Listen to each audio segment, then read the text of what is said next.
Kia ora, g'day, welcome back once again, here with another reaction to, again, former 2-2 SAS operator, Sean.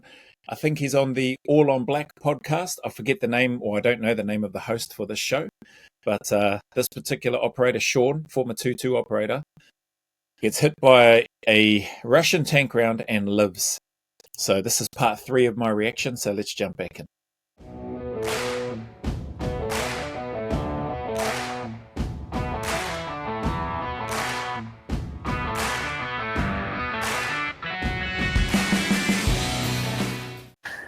We were completely surrounded at the time. We had a minefield at our back, and the only other option was to swim.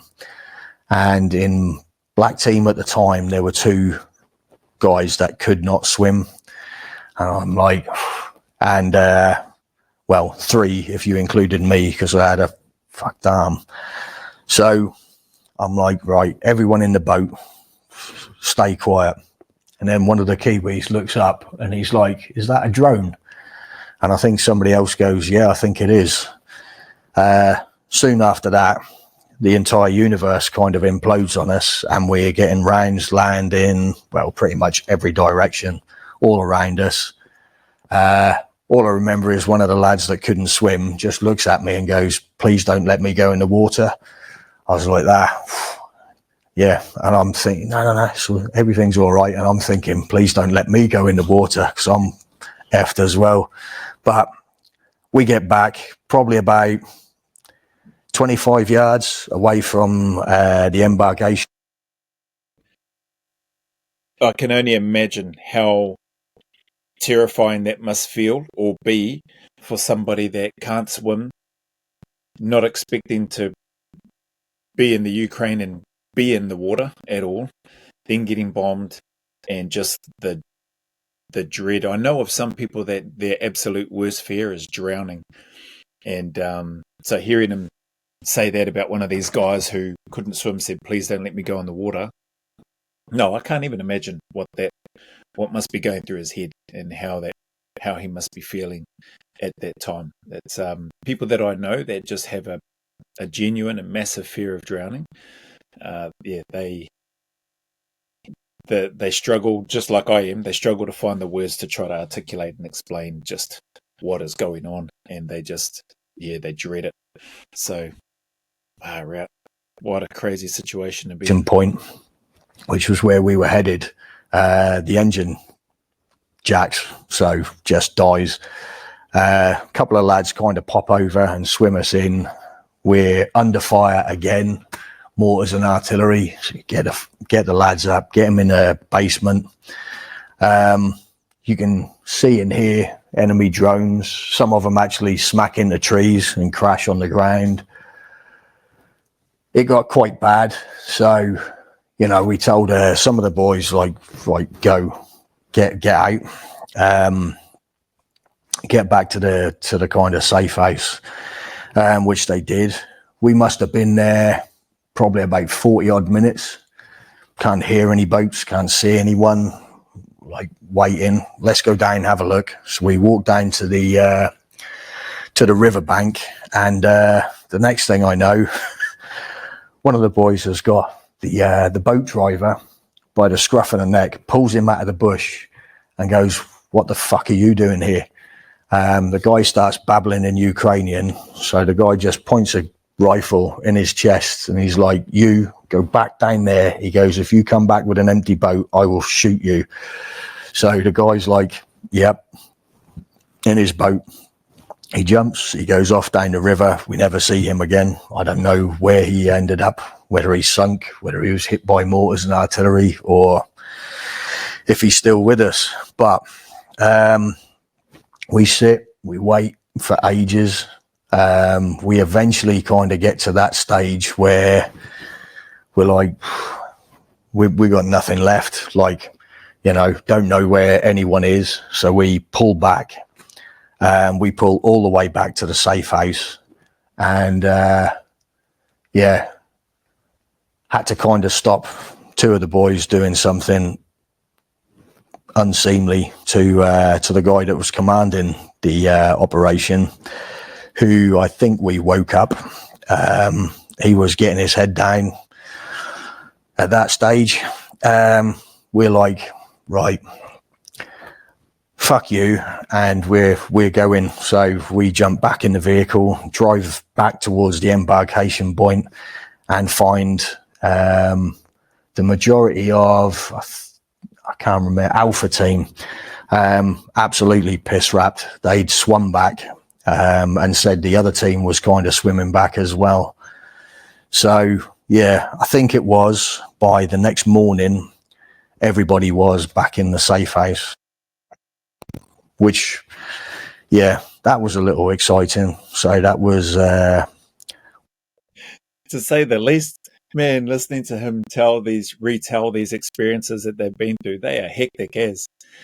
And just hearing the way he describes it and tacks on at the end, that was a little exciting. Or, man, that's crazy. Just listening to what they've gone through. And the mediation, it's sounding like he's needing to do in between, like preventing a couple of the lads from doing something unseemly to the person who was in charge, and then also just being coming across, I think, the other guy who had the boat driver by the scruff of the neck, weapon pointed at his chest. Far out, just gives a bit of an insight, a small bit of an insight in terms of how chaotic and hectic everything was. And then all the rounds, like I said, felt like the universe was imploding onto them. With regards to what was happening after what seems to be a drone that spotted them. Crazy, man. Alright. And he's just very sort of nonchalant about it. one of mine and Ned's little issues that we had. But was that commander, was he on the assault with you, or he stayed back the entire time? No, he stayed well back. Apparently still a commander now. I've got no time for the guy, to be honest. A Westerner or a local? No, he was a local. Okay. So yeah. Did you guys have mortars, artillery, anything like that you could call in, or is that exhausted? No, we had absolutely nothing. The only help that came across was 4 Ukrainian engineers pitched up partway through the day to help us, and that was it. That was the only support we had. So that commander kept just saying, push, keep pushing. And we kind of got the feeling that he didn't really give a shit. But yeah, that seemed to be kind of a recurring theme, actually. When the commander wasn't with his guys leading the troops, it was always, you call him up and it's always, yeah, we want you to keep going. This is honestly probably universal, I would say, when they're not there with you. So yeah. So you guys, it's nuts how I struggle to understand how you would not Sean, not his team, but just in general terms, how anybody would look to follow a leader, a commander who is not there. Don't give me some BS about, I've got to maintain strategic oversight and all the planning and all this other stuff, because there's all this other stuff that's coming in behind you to support. Don't give me that rubbish. Far out. That's nuts, man. And hearing Sean speak about this guy seemed like he didn't give a rat's about them. Far. This makes me think, is this it's not, because he said it was a local, but it sounds like he'd be good mates with that twat Gwyn Jenkins, that idiot that's brought those charges against Jay Cowell and his team. But yeah, crazy, man. How leaders and how some people get into those positions and they're just absolute morons. Yeah, I don't understand. So you had the 7-8 that you had captured. Yeah. Those guys get handed off. Did they get just thrown in a river? What do they do usually? No, in that case? So after kind of talking some of the boys out from doing some pretty rough things, They actually got put in a boat and sent back. So yeah, they actually, it kind of worked out in the commander that wasn't there in his favor. So it kind of looked pretty good on him. In all fairness, I think the entire operation was a bit of sounds like a cluster. A false one. I don't think that we had half the support, half of anything. I think it was just his idea. But sounds like, listening to it, that they had nothing. They had boats, which is something, I suppose, but they had nothing else based on what he shared at the start of what would be happening and the supports that would be rolling into that area. I think from the earlier reaction he spoke about, he expected to rock up and see a fleet of tanks and, personnel, I would imagine, and all these other bits and pieces, and they got there and they just saw a few boats. Far out, man. The commander, eh? Yeah. Oh, that wouldn't be the first or last one of those for us. No. We did the entire Iraq assault exactly like that. Yeah. On 2 hour notice, I believe, too, so... Yeah. Yeah. All right. So from there, timeline wise, that was probably August or something like that, I would say. Yeah. Because I remember, I think I saw you the day after we went to the gym. That's you right. said, I'm going to go bench, and you're benching whatever, 400 pounds. And you just look at your arm and it's just all bruised up. Try to climb out of a window or climb in a window or whatever the fuck you did. So yeah, I ended up doing a speed pull up on one hand. So I was stood on what I thought was solid asbestos, and it just gave way, so I ended up doing pretty much a speed pull up with all my kit on. Nice. So I'm sure that asbestos will get you here in the next 10, 20 years with cancer. So good for you. Yeah. That's what gets you, not the war, not the 15 deployments, just asbestos. Yeah. All right. So from that point, let's see. I mean, that'll take us probably right up. I mean, we actually did a lot of stuff. You guys formed Great Team around that time, shortly after. Yeah. That was the Direct Action Team you guys did. And then from there, I mean, we can go straight into getting your fucking brains blown out if you want to. So, kind of similar setup. What was supposed to happen, what actually happened, kind of. Man, it's just. I'm pretty blown away looking at how calm and thoughtful this guy Sean is, the one that's had his, essentially, like the host said, his brains blown out, literally, and parts of his skull and all that sort of stuff. Just how calm he seems. Oh, man, I honestly hope he's doing well. Honestly hope he's, like, if he has any trauma or anything, PTSD that he goes through, man, I hope he's getting support for that. I hope he's got good people around him.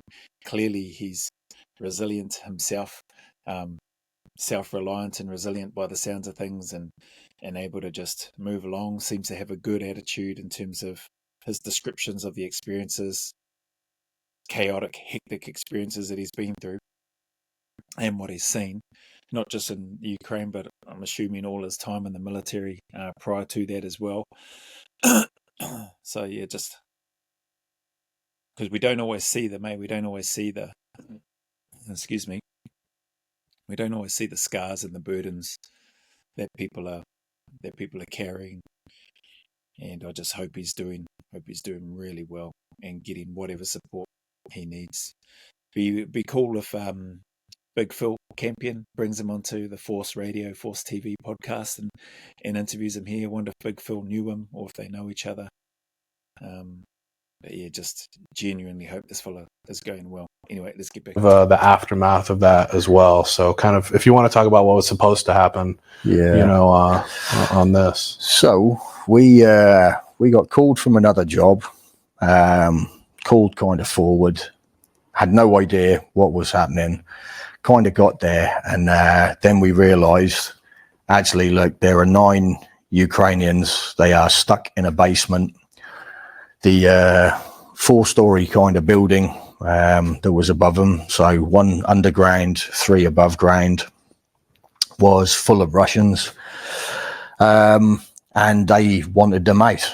So we got kind of the call. A couple of Legion teams had already tried. So the two kind of previous nights, a couple of Legion teams had kind of attempted, come under fire, took casualties, not even got to the target building.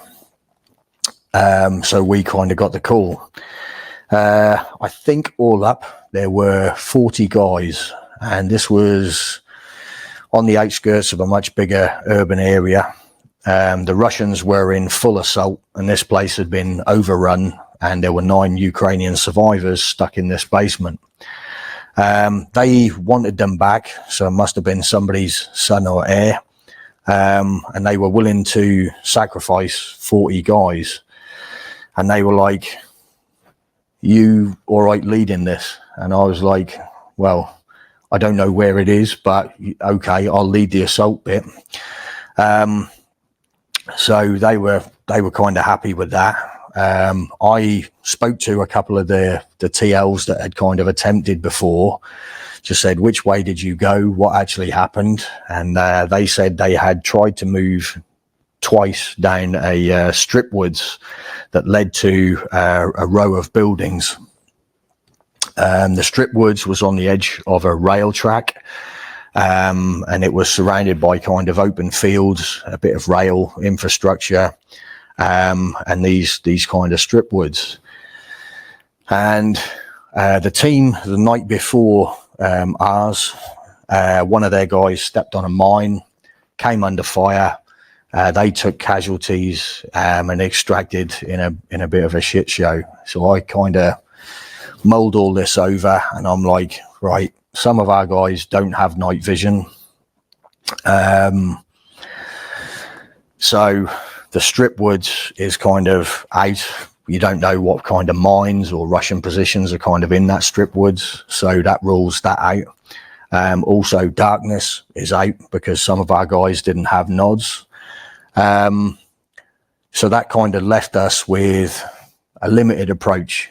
My view on it was we could make best time, and someone was unlikely to have booby-trapped the rail line. So I was like, okay, let's arrange for a massive distraction, HIMARS long, mortars and artillery in a little bit closer, and then mortars literally right on our nose. So I arranged a bit of a kind of scattergun effect for that, and the idea being just get everybody's heads down. We were going to get to a friendly checkpoint just short of the position with the 9 Ukrainians in there. We were going to get to that friendly checkpoint, wait for the distraction, cut down this rail track at first light,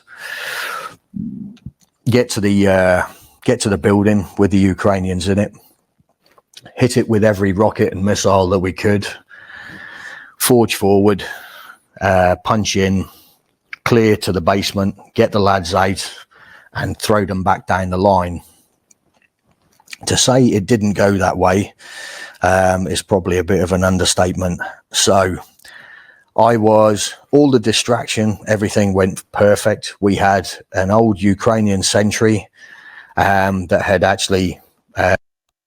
Best laid plans, eh? Plans only as good as it gets to the start line, and then, man, that improvise, adapt, and overcome.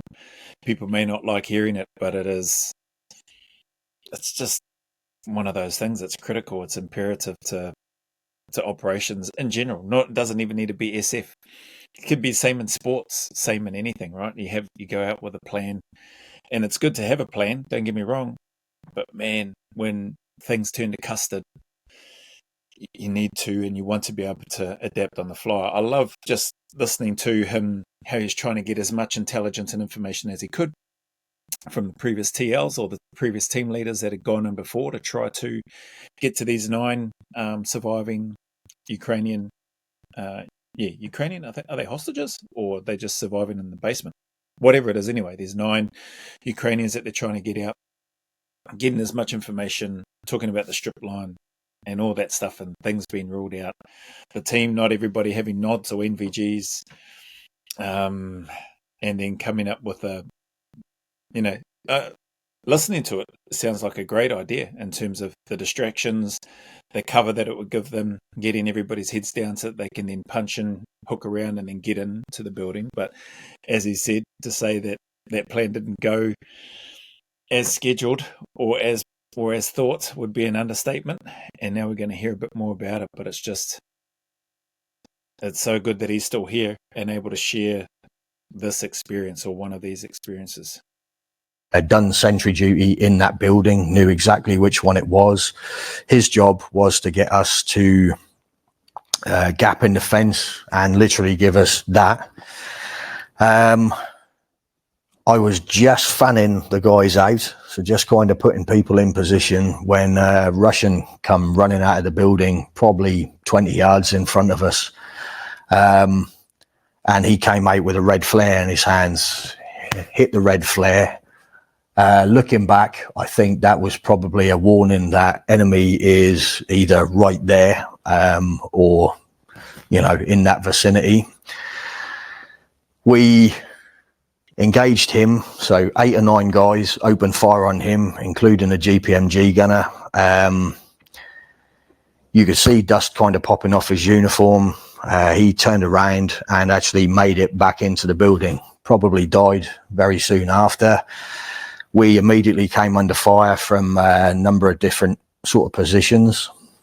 Won that kind of firefight. Everything was still kind of cooking off. I gave a standby for rapid fire. I then moved alone to go and recce the breach point.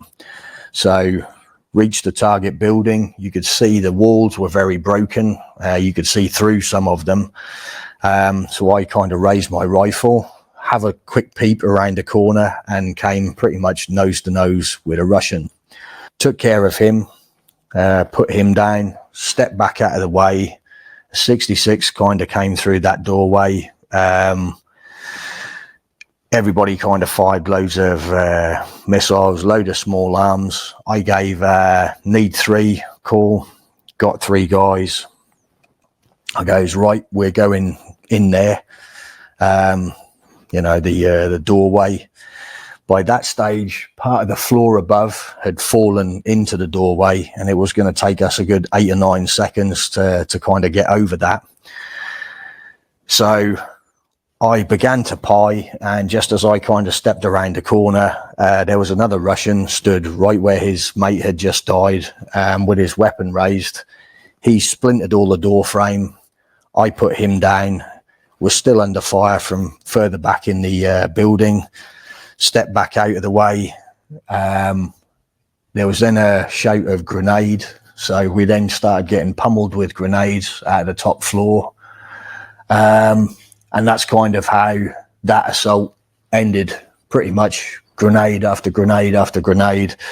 Couldn't get more than a couple of syllables back. So pulled back 20 meters to the fire support position, kind of undid our knot in our knickers, got back on it, went again, tried to assault, same thing happens. By that time, one of the other teams had took the building next door, so we pulled back to that building, and I don't know whether we must have hit that target building 14 or 15 times. We were getting real low on ammo. We tried everything. I threw grenades through that doorway. I even threw a homemade TNT charge through it. It had been hit with pretty much every rocket and missile either the NATO or the Russians have kind of built. And they were still kind of swinging. So 14 or 15 times kind of later, one of the ex-SFSG guys was like, how many times are we going to hit this thing? And I was like, yeah, good point. So grabbed a Ukrainian major and a Ukrainian captain. You know, how many times do you want us to hit this thing? The major was kind of up for sticking a pin in it right then and kind of heading back. The captain pretty much dropped his fill at that point, and he was like, "That is our men in there. Fucking go and get them." That kind of tugs on the old heartstrings a bit. So I'm like, right. Most of our guys were now either fragged up from all the grenades getting thrown out of the top stairs. So I was like, right, anyone still standing, get on my ass. We'll give it another try. Man, I'm going to pause this here because I've got a call. I can see a call going off on my other phone. So, but this is, and it's a call that I need to take. So, but this is hectic, man. This is crazy. He's so great at sharing and retelling the experiences that he's been through, man. It's captivating for me anyway. Just incredible, phenomenal what him and the people that he was with and what people like him have been out doing, and even people likely still to this day out there and amongst it in these areas in the Ukraine. Sad that it's happening, but far out. It's what we seem to end up doing as a race of people, finding ways to go to war under the guise of trying to prevent them, and then coming up with better ways and hopefully more efficient ways of trying to get the advantage to end lives. As sad as it is, it's just the nature of the world that we live in, and I don't see that changing anytime soon. But what I do like, based on what I'm hearing here, is there are warriors like this guy, like Sean and his team members, that are prepared to stand and fight, that are still fighting today. And even this guy here, the host as well. So I'm not sure of his background, but clearly he's been involved in a number of these things, either similar or the same ones with Sean. So it'd be cool to hear him. If he does, he probably doesn't in this podcast, but it'd be cool to hear some of his story in that as well. So maybe somebody might know where he is and where his story is and can drop that in the comments, and I can have a watch of that and do a reaction to that one as well. But anyway, as always, appreciate your time and your support. Thank you very much for being here. If you're a regular here, or if you're somebody that's just stumbled across the channel, appreciate your time. And if you, particularly more so, if you get something or you enjoy what it is that you find here on the channel. So yeah, just much appreciated. As always, the message is the same. Anybody going through any hard times, difficulties, challenges, man, keep turning up and stay in the fight. Put one foot in front of the other and take one day at a time. Be kinder to yourself, and just know that things do get better. The sun will shine again. There are better days ahead, and those better days are closer than you think. There is a light at the end of that tunnel. No matter how long or dark or miserable it may seem and may feel and may be, at this time it won't last forever. So just stick at it. As always, go always a little further. Remember, who dares wins and who cares wins. And until the next video, there's a big mana wave coming from me to you, filled with my aroha, respect, appreciation, and gratitude for you all.